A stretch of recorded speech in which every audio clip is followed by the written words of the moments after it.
a joint program for Winchester Reads and the Historical Society. And we're all delighted to have so many people here, and I hope that after the program you'll have a chance to go over and look at the tables of artifacts that have been brought by both the Historical Society and Peter Weil. I'm Connie Stolo. I'm the chairman this year of the Winchester Reads Committee. We chose Caleb's Crossing as the book to read. It's the story of the first Native American to go to Harvard in the 1600s. And since it's about a Native American who grew up in Martha's Vineyard, we thought it would be interesting to find out about Native Americans that lived around here.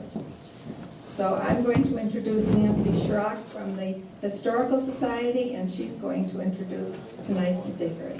Nancy. Thank you, Connie, and Winchester Reads for inviting the Historical Society to contribute to the community program in conjunction with Caleb's Crossing. Because of its rivers and lakes, Winchester was home to Native Americans. But except for the high school Sachem mascot, we rarely think about that part of our past. Tonight we have an opportunity to fill the gap. We also invite you to look at the display of Native American artifacts from the Historical Society's collection and the Sherman Russell collection. We have membership forms if you'd like to join the society and learn more about the town's past. But whether you join or not, our programs are always open to the public, and we welcome you.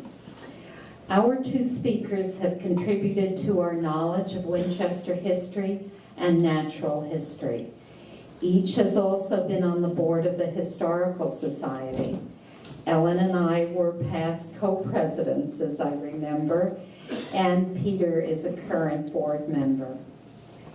It's a pleasure to introduce Ellen Knight first, scholar, writer, and historian. In addition to her book on American composer Charles Martin Loeffler, Ellen has written Right Lock Farm, of History in Pictures, Artists of Winchester, The History of Winchester Hospital, and she's updated the Children's History of Winchester. And we have an excerpt up from that book available free over on the table there. This is the section on Native American history. Ellen contributes articles on Winchester history to the Daily Times Chronicle, along with news about town government. I'm always thankful for Ellen's succinct summaries of board meetings, so I don't have to go. Those of you who have visited the Archival Center know that Ellen now serves as reference archivist, and we couldn't have a better historian helping you. Tonight she will be speaking about Squaw Sachem and Native Americans in the area we now know as Winchester. Ellen? Okay, Caleb's Crossing is about a girl living on colonial Martha's Vineyard who resents bitterly being denied equal educational opportunities with the boys. And it is also the story of two cultures, the Native Americans and the English colonists, inhabiting the same island and living in a somewhat uneasy peace. Tonight I want to explore the relationships between the Native Americans of this area and the colonists. Now, if you go to Chapman's History of Winchester, you read, quote, "It is pleasant to record the cordial relations that always existed between our forefathers and the gentle, friendly Squaw Sachem." Well, that's nice.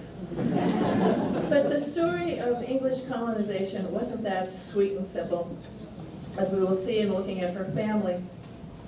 First, a little background. There were several New England tribes. Daniel Gookin, a colonial authority on tribal nations, identified the natives of the Boston Northwest area as the Massachusetts, although the term Aboriginian is found in some other sources. To their north were the Pawtucket. The Tarantino Abenaki were in Maine, the Wampanoag were around Plymouth, and the Nauset on Cape Cod. There were smaller tribes as well. The tribes were not all friends. For example, a chief named Obataneowat, and right here I must make a confession.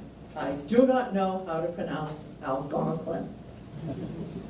And it's difficult to know from the colonial documents how to pronounce these names because their spelling was hardly ever consistent. Anyway, this sachem reportedly told the Pilgrims, Miles Standish and Edward Winslow, that the squaw sachem was his enemy. The Tarratine were greatly feared by the Massachusetts. Prior to the Puritan arrivals, the great sachem or king of the Massachusetts tribe was Nanapashamet. According to a story attributed to Winslow, the Pilgrim, Nanapashamet was killed by the Tarratine. Under pressure from his enemies, he retreated to Medford, where he built a stockade on Pine Hill and where he was killed in 1619. And where a sign was erected which calls him a Nipmuc, though it's thought that the Nipmuc inhabited the interior of Massachusetts.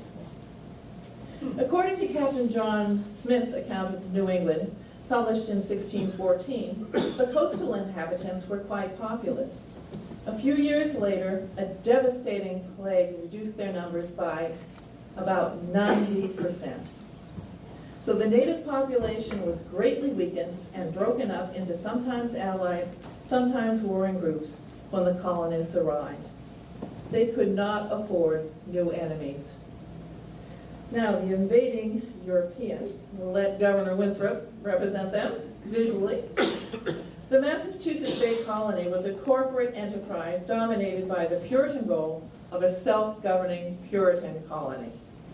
Colonization was promoted by men like Captain Smith, who wrote glowing reports about the country. These men noted a native population, but of course, if you're going to sell rich men on financing colonization and convince others to move to a place already occupied, they had to believe any existing inhabitants not to be a real obstacle. The natives were thus accounted an inferior people. Now, a few days to compare our history with Caleb's Crossing. In 1620, the Pilgrims went ashore at Plymouth, land of the Wampanoag. 1630, John Winthrop, Spartan Puritans arrived in Charleston, land of the Massachusetts. 1638, the area north of Charleston, including Winchester, was parceled out to the men of Charleston. 1640, the first house in Charleston Village was built at the site of Winchester's Mill Pond. 1642, Charleston Village Church was established in Woburn Center. Charleston Village was incorporated as Woburn, so the early settlement around here was concentrated in Woburn rather than in Winchester. 1642 was also the date of the first English settlement on Martha's Vineyard, also inhabited by the Wampanoag. 1650, the squaw sachem died. Her Winchester territory and other lands henceforth belonged to the colonists. When the story in Caleb's Crossing begins, the natives of Winchester had moved away. Only a few houses existed in Winchester territory in the 1600s, so I'm going to talk about the relationship of the colonists and the natives in the general area north of Boston. When Governor Winthrop's party arrived, the native leaders were the sons and widow of Nanapashamet. The sons were known as Sagamores. The term Sagamore has been said to be a variation of sachem, or was a term equivalent to prince. I don't know, but I have read that the pronunciation of sachem should be more like Sogum, although I can't envision the high school adopting that. Here is the family. Squaw Sachem married first Nanapashamet, and after his death, she married the powwow poet. They had 3 sons and a daughter, about whom you will not read in Chapman. The 3 sons also had English names. Wonohawkaham was known as Sagamore John, Matowampate Sagamore James, Winnepoikin or Winnepaukin, known as Sagamore George. Colonial records state that Wonohawkaham, quote, always loved the English, end quote, and freely gave them permission to settle. The earliest recorded meeting between Wonohawkaham and the English occurred in 1628 when 3 Sprague brothers set out from Salem to explore and came to a neck of land, quote, lying on the north side of the Charles River full of Indians called Aborigines. Their old sachem being dead, his eldest son, by the English called John Sagamore, was their chief, and a man naturally of a gentle and good disposition, by whose free consent they settled about the hill of the same place, by the said natives called Mishwam. Writing in 1631, Thomas Dudley recorded, quote, upon the river of Mystic is seated Sagamore John, and upon the river of Saugus Sagamore James, his brother. John is a handsome young man, conversant with us, affecting English apparel and houses, and speaking well of our God. And this map that was published in 1639 shows the relation of the two Sagamores. And I want to focus on the upper left. Upper left, it's a little fuzzy, but from the upper left you should be able to read it. Mystic Pond, north of Horn Pond. To their right, on the other side of the river, is John Sagamore. He's above Meadford or Medford. And moving right, there's Spot Pond. Then you see three trees. Below the three trees is James Sagam, they abbreviated it, James Sagam, and above Saugus.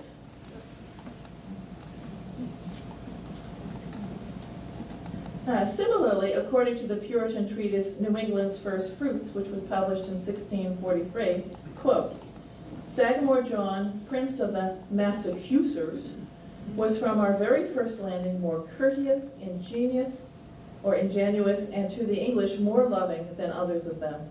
He desired to learn and speak of our language, and loved to imitate us in our behavior and apparel, and began to hearken after our God and his ways, and would much commend English men and their God, saying, much good men, much good God.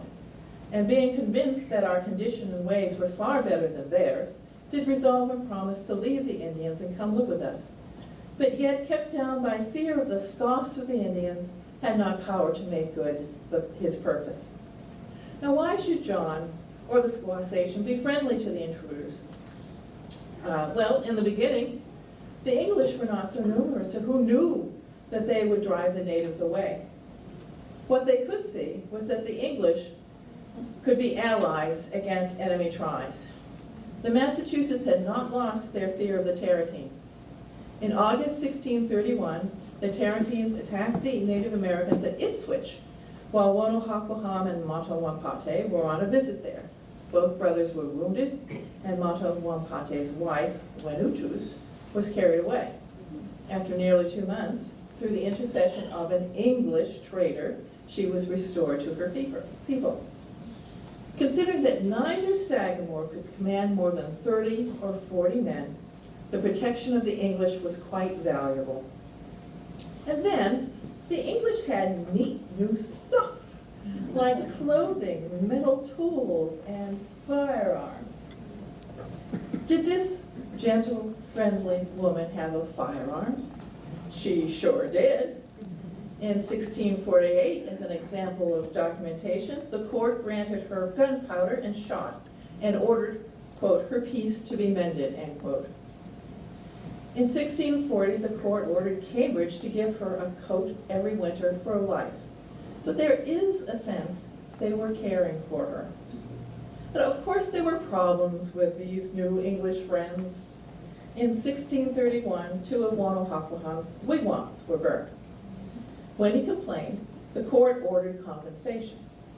But another complaint in 1632, that his corn had been destroyed by an Englishman's cattle, was not satisfactorily answered. He was told that he himself was responsible for not having fenced in his fields. But he also got a hogshead of corn. The story of Wonohawquaham ended only a few years after the arrival of the English. On December 5th, 1633, Governor Winthrop's journal records, quote, John Sagamore died of the smallpox, and almost all his people. The towns in the bay took away many of the children, but most of them died soon after. James Sagamore of Saugus died also, and most of his folks. John Sagamore decided to be brought among the English, so wise, and promised, if he recovered, to live with the English and serve their God. He left one son, which he disposed to Mr. Wilson, the pastor of Boston, to be brought up by him, end quote. The son presumably died. Wonohappaham's heirs were his mother and his brother, Winnepokin. Now, the squaw sachem was termed Queen of Mystic in one of her deeds, but she was queen of more than the Mystic Valley, like Salem and Concord. Locally, she is associated with Myopia Hill, because while deeding other land now in Winchester to the English, she reserved the land west of the Mystic Lakes for herself, and probably died there. This woman saw enough troubles in her lifetime before the English came. She lived through fierce, repeated, and deadly attacks upon her people by their mortal enemies who killed her husband. She survived a devastating plague that killed a horrifying number of her tribespeople, reducing them to a tiny fraction of their former size. She led her people while other tribal enmities and skirmishes continued. Her two eldest sons and more of her people were struck down by another pestilence. It is not surprising that the squaw sachem kept open the friendly door which her eldest son had opened to the English and opted to share her land in peace with them. The squaw sachem began selling her lands to the colonists after the smallpox epidemic. Concord was sold in 1637 for wampum, hatchets, hoes, knives, cotton cloth, and shirts, plus a new cotton suit, hat, linen band, shoes, stocking, and greatcoat for Webcowett. In 1637, the squaw sachem and Webcowett signed a deed to be effective after her death, giving the land west of the Mystic Ponds, quote, as a small gift, end quote, to Jotham Gibbons, son of Edward Gibbons, quote, to acknowledge their many kindnesses. This is a copy of that deed, on which the copyist has reproduced the marks of the squaw sachem and Webcowett in the bottom right. So this is not the piece of paper she actually marked, but I have seen other versions of her signature, and this is accurate. Hers looked like a bow and arrow, his was a circle. In 1637 also, they received from Edward Gibbons 36 shillings for land between Charleston and Wenohami's River. In 1638, Charleston granted its citizens permission to settle land to the north, including Winchester. In April 1639, the squaw sachem and Webcowett sold them the land, except the Myopia Hill parcel. After her death, the deed said, more land to near Salem was to go to the men of Charleston. For this, they received 19 fathoms of wampum, 21 coats, and 3 bushels of corn, which are included in this mural. Although colonial documents record that the natives, quote, acknowledged themselves to be satisfied, end quote, with their compensation, the selling prices today seem like a steal. And it may never be known if they truly understood what they were signing. Though there were advantages to being friends with the English, there were also disadvantages. Many of the English were friendly to the natives, but it was the friendliness of people who want something. In exchange for the privileges they offered, the English were gradually taking over the government of both cultures. In 1644, the squaw sachem and 4 other sachems signed a treaty of submission, agreeing to abide by the government and jurisdiction of the English colony and promising willingness to be instructed in their religion. Then, as the number of English colonists continued to grow, they wanted more land and began to push the natives aside. One deed specified, quote, all Indians to depart, end quote, following the death of the squaw sachem. A peaceful takeover, but how friendly was that? In Winchester Territory for about 10 years, the area was shared by a few settlers and squaw sachem, Webcowett, and perhaps a few others. The Queen died in 1650, the year in which lawsuits over the land began. From then on, Winchester was English land. Native Americans passed through and camped temporarily, but they were not integrated into the growing community of settlers. After 1650, the surviving Massachusetts relocated to other areas. Now, did she look like this? Well, who knows? This is much more credible than the portrait by Jim Dobbins. And another more credible artistic representation, you can see yourselves, if you go over to Arlington Town Hall. There are 4 figures seated at the base of the flagpole, one of whom it represents the squaw sachem.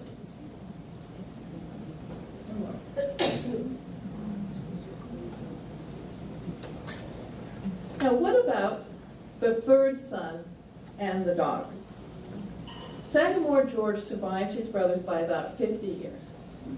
He had no reason to feel friendly after his brothers died from smallpox, which he may have associated with the coming of the English. His father-in-law was lynched by the English for a crime he did not commit. The English got hold of all of his mother's land, and he himself had unhappy land disputes with the English. But his sister was a different story. She had accepted Christianity and moved to the praying Indian village of Natick. The praying Indian villages were created by the minister John Eliot to gather together the converts to support their proper worship of God. Some English who supported such missionary endeavors supposed that the natives were part of the lost tribes of Israel, and the lost tribes, of course, had to be gathered. When King Philip's War broke out in 1675, Winnepoikin joined the Wampanoag sachem Metacom, called King Philip, in his war against the English. His sister and her family, however, remained loyal to the English. Her son, known as James Rumneymarsh or James Quanapowit, even helped the English as a spy. Now, why the difference between the brother and the sister? I suspect, this is my opinion, that partly it could have had to do with the English whom they knew. Any society has a mix of individuals. It's likely that the missionaries were kindlier and felt a call to serve, whereas Sagamore George dealt more with those in government and those who were self-serving. The praying Indians' loyalty, however, did not prevent an order brought on by war hysteria that Native Americans from the praying villages be interned on Deer Island for the duration of the war. Intended as a protection, it was a misery during which more Native Americans died. Apparently, Yawata and her son survived. After King Philip's defeat, Sagamore George was captured and sold into slavery. After he was 8 years in Barbados, Eliot rescued him, and he returned to the Massachusetts Bay to live with his sister and/or nephew. After his death in 1684, his widow and heirs deeded the territory in Marblehead, Lynn, and Salem to the settlers. From then on, the family history of Nanapashamuth becomes lost. There were grandchildren and great-grandchildren, but they disappeared from local records after the end of the 17th century. Now this talk, like Caleb's Crossing, is told from the English point of view, because the English wrote the surviving record. And what do we learn from the colonial document? How cordial was the beginning of colonial Massachusetts? There were times and places where the two cultures did coexist peacefully. Some natives liked the English, some English liked the natives. There were kindnesses on both sides. There were animosities and acts of violence. Just as in Caleb's Crossing, there were those who could be friends, but those who would never accept the others. It was a complex situation with many different attitudes. The colonists' preferred course was to acquire the land legally, according to English law.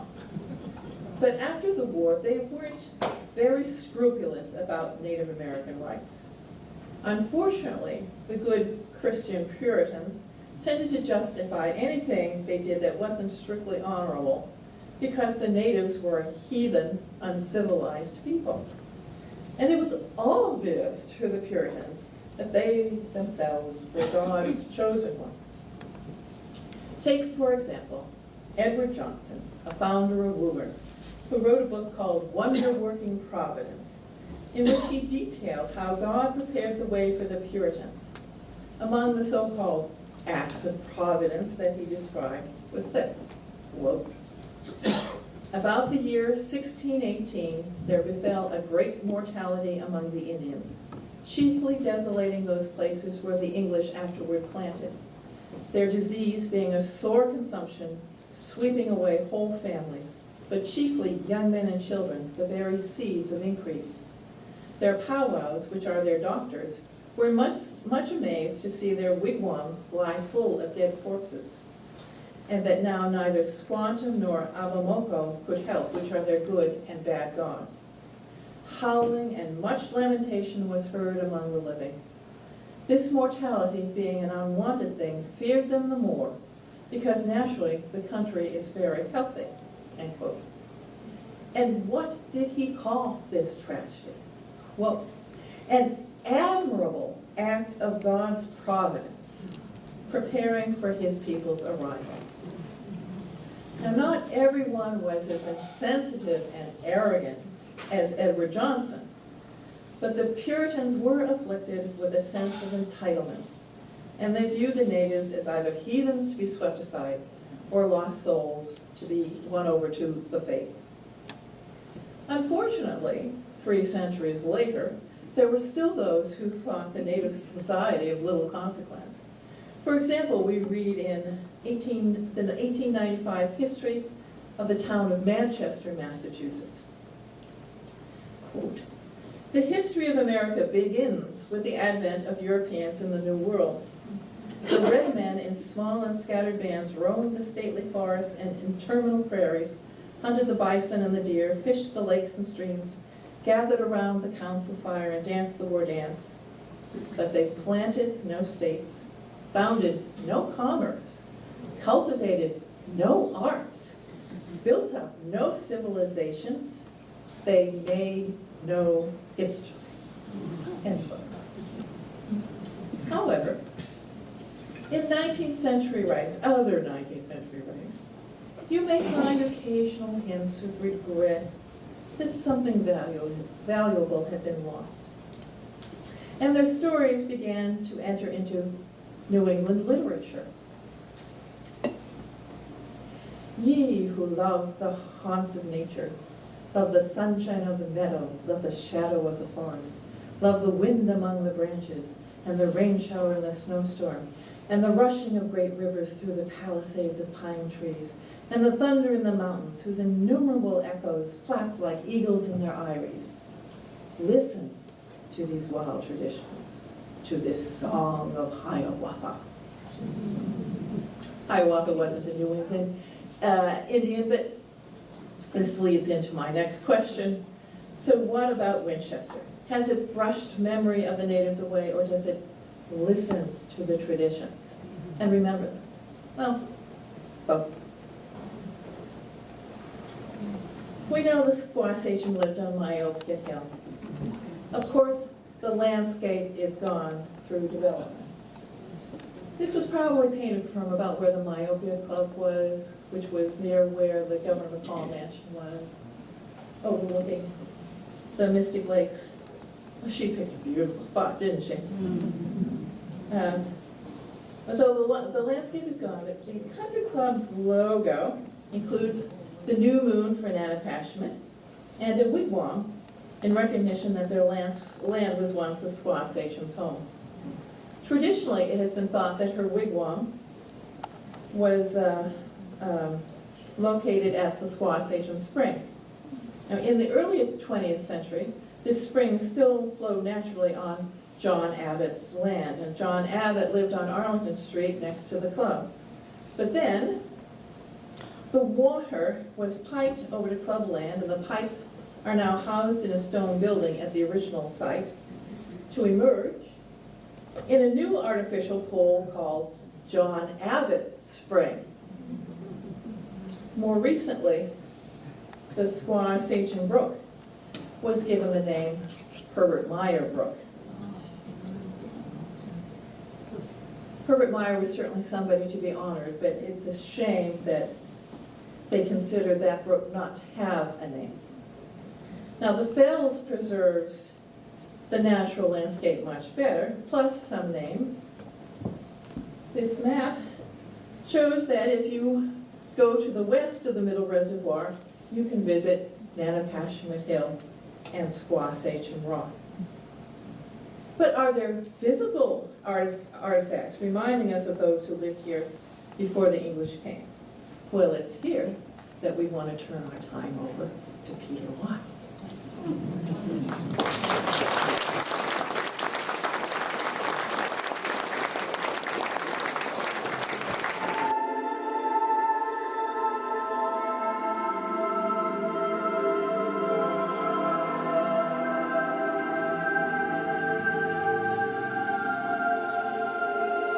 Collections that we have. And now it's my pleasure to introduce Peter Wild. We all know Peter as a certified arborist. I've worked with too many archivists. Founder of Boston Tree Preservation and champion of the trees of Winchester. Peter was recently honored for over 20 years of service on the Town Forest Committee. But when Peter's Winchester roots go as deep as Winchester's stately trees. His ancestors include the Russells, who settled in town in the 1660s.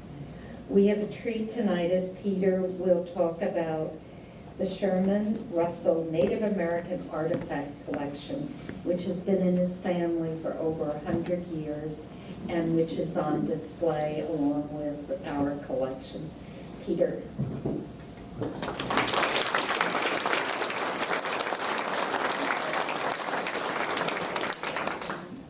I am really not an authority on these artifacts or the stone collection, but I'll speak to the best of my ability on what I know about them, and I'm honored and I'm privileged to have received this collection through my family. Okay, got it. Okay, on the graphics, thank you. So, Sherman Russell, and there's Volpe, yeah. Volpe's second from the left, and Sherman Russell is on the far right. And Sherman Russell was my mother's cousin, and this collection came to me through Sherman Russell, and Sherman and my mother, their grandfather was James Russell, and this was his collection, which dates back to when he was farming in this region back in the mid-1800s to the early 1900s. The woman to the left is Betty Bugby Cusick, and in 1968, Sherman had brought the artifact collection to her at the Peabody Museum at Harvard, where she dated these artifacts to be between 2,000 and 3,000 years BC. And so I don't know if they did carbon dating back then. I don't know what type of methodology they used to prove their date. This is James Russell.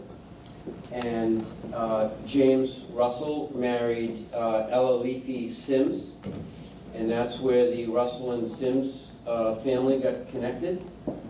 And Zachariah Sims dates back to 1638 when he was sent here to start a community and a church. And James Russell, he would bring the immigrants into the community, primarily Italian immigrants, and he built the First National Bank, which is across the street from the patisserie, that brick bank, which is Bank of America, and he built that bank and became president of that bank so that he could make payroll. And his bills had to be personally signed. On the bottom right, is his signature, but he would personally sign every bill that came out of that bank. And James Russell built the house, which is now the Children's Owen School on the intersection of Main Street and Highland. And this is the Children's Owen School, probably back at the turn of the century, late 1800s. And my grandmother is probably one of these people here. And in the 1920s, when people were making some money and things were prosperous, he built the stone farmer's porch around that house, which is still in existence today. And that tree on the front right of that picture is still there today. It's the big oak tree along Main Street, and some of those sugar maples on the left-hand side of the house. I can't help but talk about the tree. So that dates those trees back. Those trees were probably 20, 30 years old and planted in the late 1800s, and they still exist. James Russell farmed the land from Sims Corner all the way into West Medford. The Russell family also farmed the land from Mahoney's on Cambridge Street all the way into Four Corners in Woburn. And they also leased land from the Wright Lock property and farmed that area as well. But this area was leased from the Shepherd Brooks estate. And we're probably looking towards West Medford here. And the gardens were quite formal towards the Shepherd Brooks estate side. And I don't know if you've been in the town forest there on the Medford side and seen the ponds that are there, but those ponds were hand dug back in the mid-1800s and used for irrigation. These were the youngster children who would come to farm, and we're probably looking towards the Shepherd Brooks estate here from the West Medford side, looking towards Winchester. And I don't know what that house is to the left, but probably the house on the top right-hand corner might have been the original Shepherd Brooks estate home that burnt down. And so it looks like they're growing a lot of corn. The artifacts, because they farmed basically the Mystic Lakes and Mystic River side of the Winchester-Medford area, these artifacts turned up as they were farming, and the farm workers would bring these artifacts to James Russell, and that's how he started the collection. This particular piece, which is on the table, which is one of the authenticated pieces that dates back to 2500 BC, is a pestle that was used for grinding acorns into flour, and not only might have been used as a pestle, but it also could have been used as a rolling pin. And it's quite interesting to hold these artifacts in your hands because they fit so perfectly. And what excites me about this evening, because it's such a wonderful turnout, I can just imagine the spirits that are in the room with us now, sharing all of this enjoyment. This isn't a great picture, but this is an Indian gouge.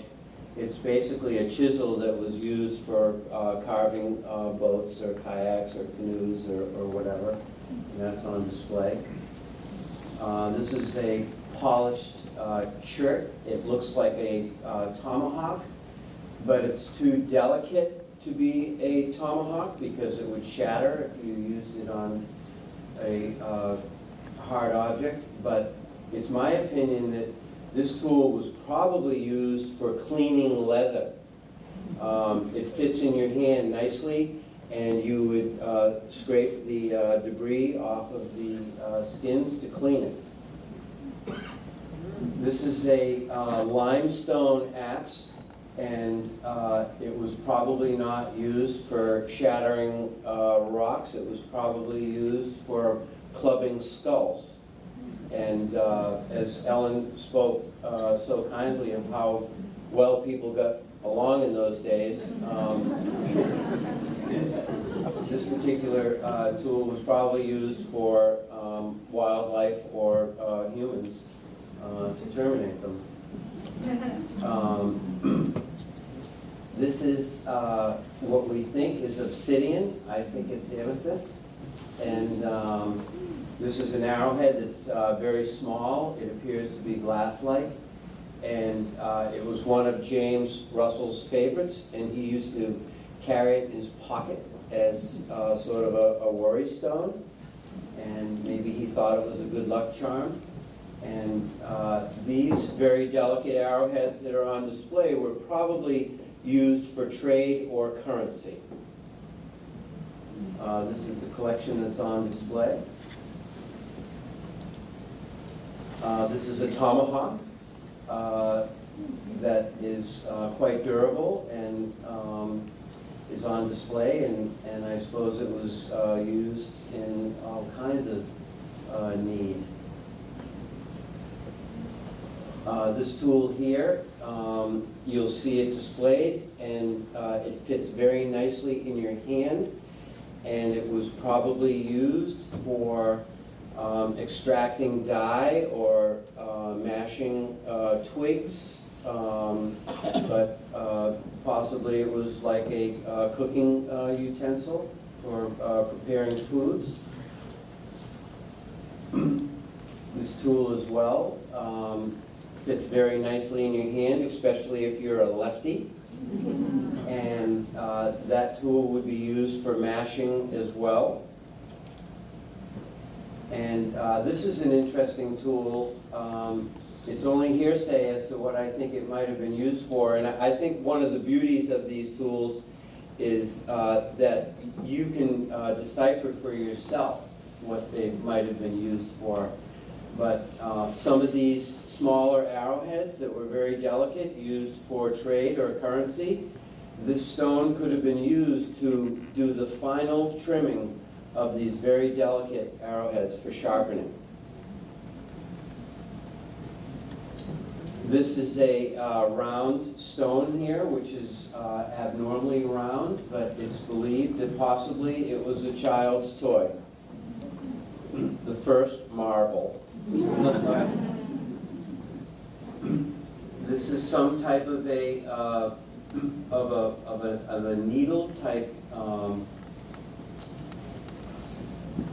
hatchet or axe, and I think if you feel it and touch it, you might see that it's also made out of limestone. So I don't think it was capable of hitting sharp objects, but possibly it could have been similar to being a knife or some sort of a puncturing weapon. This is one of my favorites, which is documented by Betty Buckley-Cusick, which is basically a needle for sewing. It fits very nicely in the ball of your index finger and forefinger, and it would be used for puncturing leather so that you could stitch it in some sort of a fashion.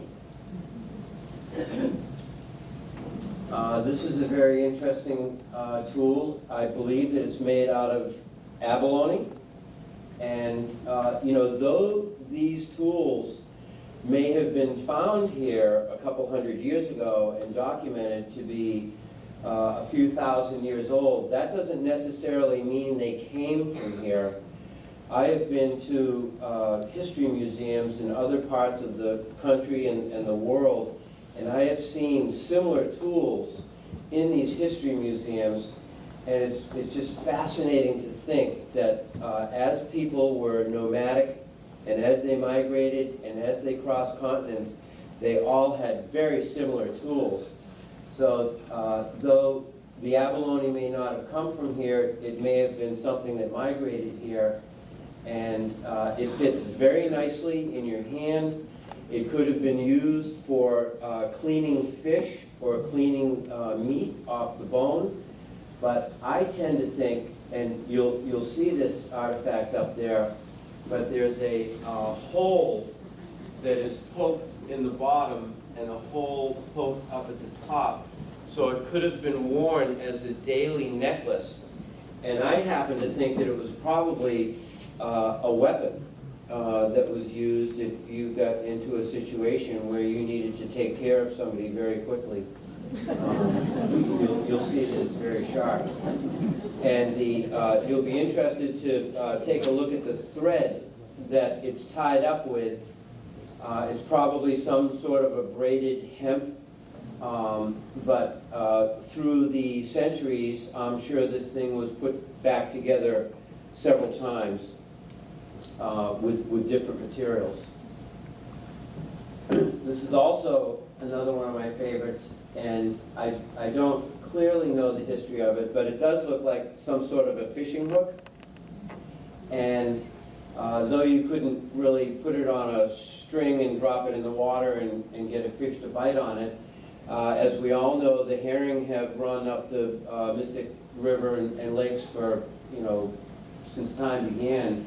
So very possibly this fishing hook was attached to a long stick where they would grab the gill of the herring and flip them out of the water.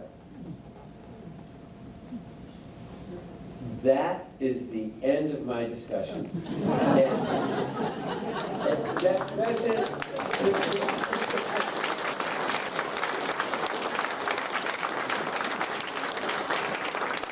But I'll be happy to hang around after the program, and if anybody has any questions that I can pretend to answer, I'll do my best shot at it. Thank you very much.